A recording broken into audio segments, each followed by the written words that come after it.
This channel does not promote any violent, harmful, or illegal activities. All content provided by this channel is meant for an education purpose only.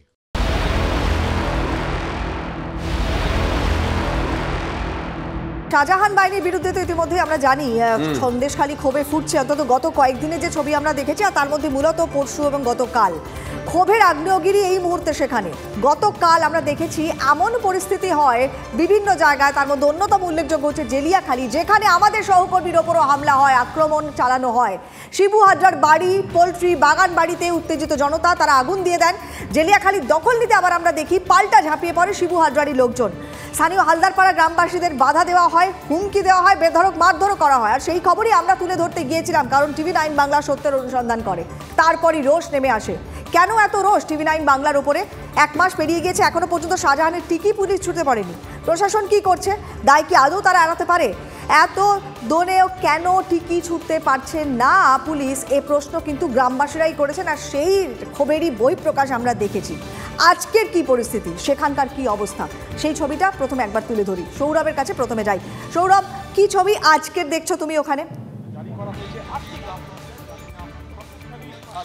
দেখো, মাধ্যমিক পরীক্ষা চলছে, কিন্তু মাধ্যমিক পরীক্ষা চলাকালীনই সন্দেশখালী অঞ্চলের আইন শৃঙ্খলা পরিস্থিতি নিয়ন্ত্রণের কারণে 144 ধারা জারি করতে হয়েছে।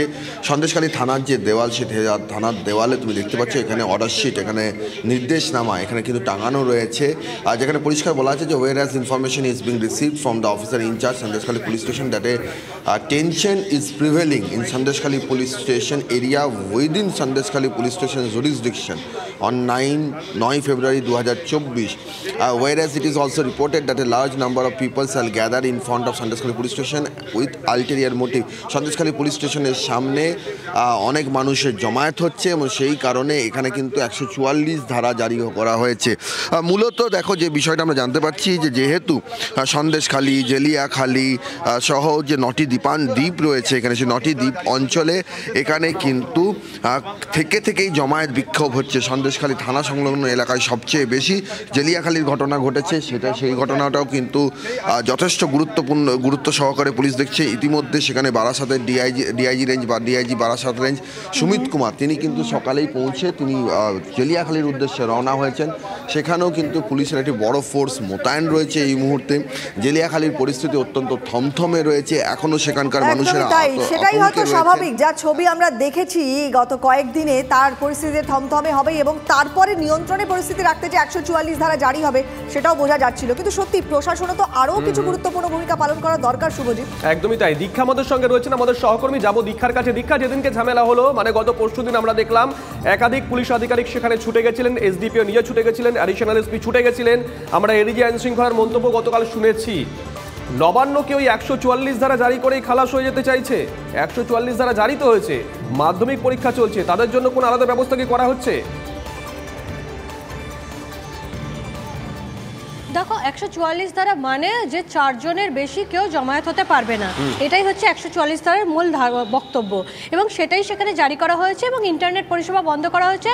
সাময়িকভাবে ইন্টারনেট পরিষেবা বন্ধ করা হয়েছে, তার কারণ হচ্ছে যেভাবে একের পর এক গ্রামে ছড়িয়ে পড়ছে, নবান্ন চেষ্টা করছে এই যে আন্দোলন, অর্থাৎ শেখ শাহজাহান এবং তার সহকর্মী যারা, ঘনিষ্ঠ যারা, তারা যে অত্যাচার চালাচ্ছে তার বিরুদ্ধে মানুষ যে রুখে দাঁড়াচ্ছেন, এবার যে তারা যে জমায়েত করছেন সেইটাকেই নবান্ন কোনোভাবে যাতে না আরও ছড়িয়ে পড়ে, গ্রামের পর গ্রাম, দ্বীপের পর দ্বীপ যাতে না ছড়িয়ে পড়ে, সেটাকেই নবান্ন হয়তো রোখার চেষ্টা করছে বলেই কালকে এডিজি আইন শৃঙ্খলা প্রেস কনফারেন্স করলেন এবং 8 জন গ্রেপ্তার হয়েছে এবং পরিস্থিতি কন্ট্রোলে বলে জানালেন এবং দোষীদের কঠোর শাস্তি হবে বলে তিনি জানালেন। এবং পাশাপাশি রাত্রেই প্রচার চালানো হলো এবং আজকে আমরা জানলাম সন্দেশখালী অর্থাৎ 16টি গ্রাম পঞ্চায়েত জুড়ে 144 ধারা।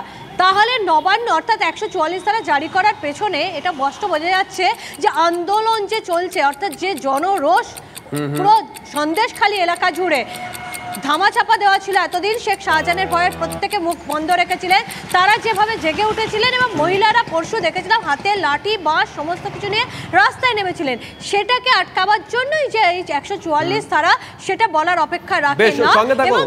দীক্ষা সঙ্গে থাকো। কোয়েল, একটা বিষয় দেখো, পুলিশের বিরুদ্ধেও তো একাধিক অভিযোগ ছিল যে পুলিশের কাছে শাহজাহান বাহিনীর বিরুদ্ধে অভিযোগ করলে পুলিশকে অনুপাত করেনি।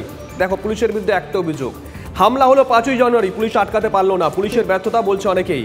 হামলা এর পরেও হলো, বিভিন্ন জায়গায় পুলিশ আটকাতে পারলো না, এতগুলো ব্যর্থতার অভিযোগ উঠছে। আর পুলিশ এইবার কি বলছে যখন এত বড় একটা জনবিস্ফোরণ ঘটে গেল, শুনুন।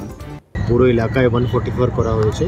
এখন যদি কোনো ঝামেলা করে তো ওকে মানে যত সখ্ত অ্যাকশন নিতে পারবো আমরা নেব। আর আমি মিডিয়া দিয়ে সবাইকে রিকোয়েস্ট করছি সবাই বাড়িতে থাকুন। এই এলাকা 144 করা হয়েছে, ইন্টারনেটও বন্ধ করা হয়েছে। তো কোনো লোক গন্ডগোলে যাবেন না, কোনো ঝামেলা করবেন না, আদারওয়াইজ খুব কপালে কষ্ট আছে। পুলিশের বক্তব্য তো আমরা শুনলাম, কিন্তু এরই মধ্যে বিরোধীদের উপরও হামলার অভিযোগটা উঠে আসছে। রাতে উত্তেজনা সন্দেশখালীর বিভিন্ন এলাকায়, যেটা আমরা জানতে পারছি পিতুলিয়াতে, সেখানে বিজেপি কর্মী ভুজঙ্গ দাস, তার বাড়িতেও গত রাতে ভাঙচুর হয়। সৌরভ রয়েছেন, সৌরভের কাছ থেকে আরও আপডেট নেই। সৌরভ, এর মধ্যে তো বিরোধীদের উপরও হামলা চলছে, কি বলছে পুলিশ? দেখো, গতকাল রাতের যে ঘটনা, সেখানকার যারা বিজেপি কর্মী রয়েছেন তারা দাবি করছেন যে ভুজঙ্গ দাস শীতলিয়া বাজারে, সেখানে গতকাল রাতে তৃণমূল আশ্রিত দুষ্কৃতীরা তার বাড়ির উপরে চড়াও হয়। তৃণমূল অবশ্য সেই অভিযোগ অস্বীকার করেছে। ঘটনাস্থলে যখন পুলিশ পৌঁছয় তখন পুলিশের বিক্ষোভের মুখে পড়ে।